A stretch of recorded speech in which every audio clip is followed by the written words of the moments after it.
let me say it this way, that how we see ourselves depends so much on the people around us and how they look at us. And if Yeah. somebody, in a day, if in that day people look at you or speak to you where they give the feeling that you actually are good at things, or you're a good person, or you're interesting, it affects how you are, how you feel. Yeah. Yeah, and so we can all do that for others, right? If we, in our interactions with people, if we give sort of positive feedback to them, it's going to help them. Mm-hmm.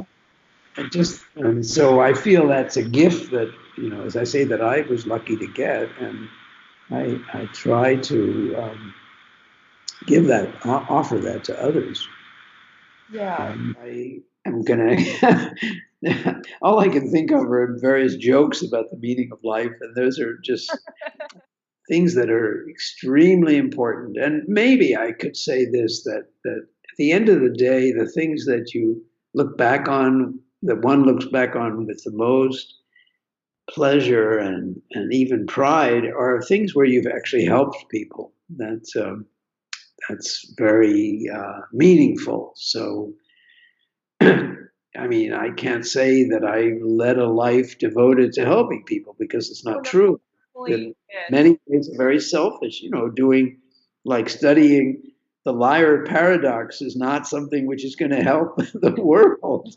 It's something I found extremely interesting. Life, I often think there are these periods where it's just slogging. I mean, like with the conservatory, I had such a wonderful time building the conservatory. That was a dream to do that. But there were many times during that where it was just difficult and just hard. And it's like the slogging part. It's just part, and you just have to realize that probably you're not going to get any place interesting, like in a hike. Mm-hmm. When you finally get to the lake, or you finally get to the top or something, you're not going to get there, right? Unless you do the slogging part. So Mm-hmm. it's That's very beautiful. Thank you. yeah, it seems very simple, but it's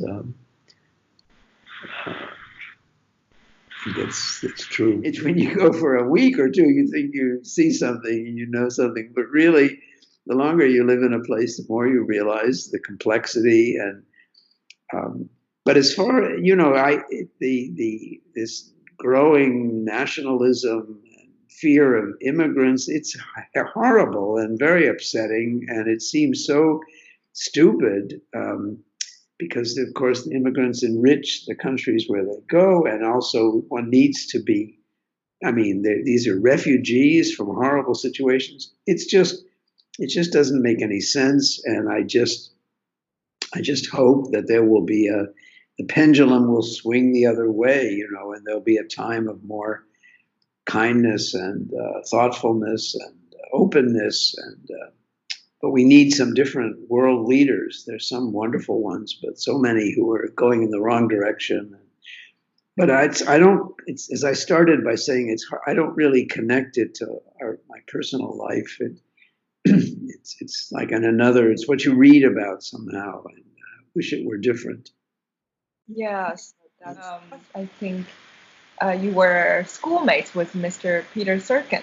Um, Yes, he was much younger. I think he was 7 years younger. So when I started Curtis at 17, he was 12 then. Oh, yeah, no, 10, I guess. Yeah, he was 7 years younger, so he was 10. I just remember him probably from.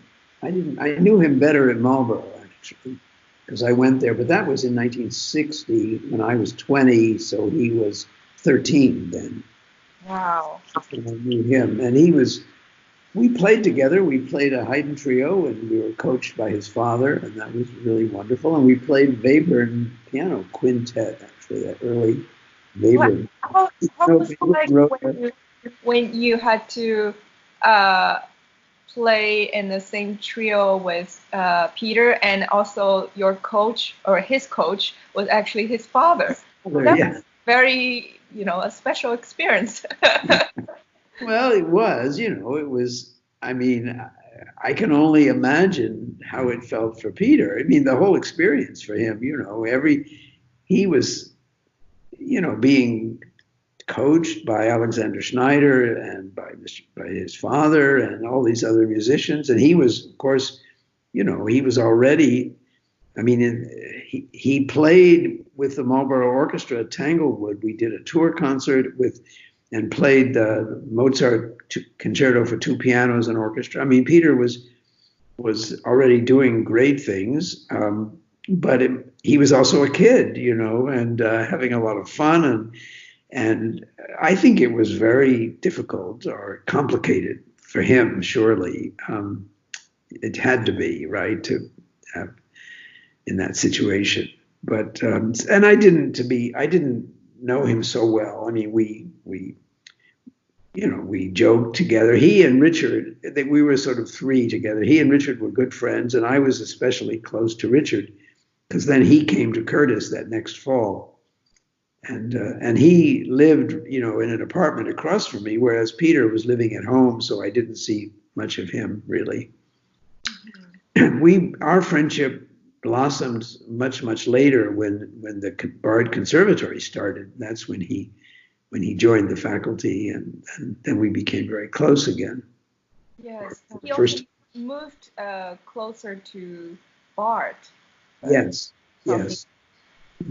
Yeah, first he lived about an hour away, and then actually he separated and then divorced and moved very close to Bard, and that was great for us. And he gradually got more and more involved and with his teaching and with the students, and so it was wonderful. I miss him so much now, but it was so great having him at the conservatory. It made a huge difference. It's I don't think they're the meaningful things, right? The meaningful things, and to start with, it's certainly relationships, family.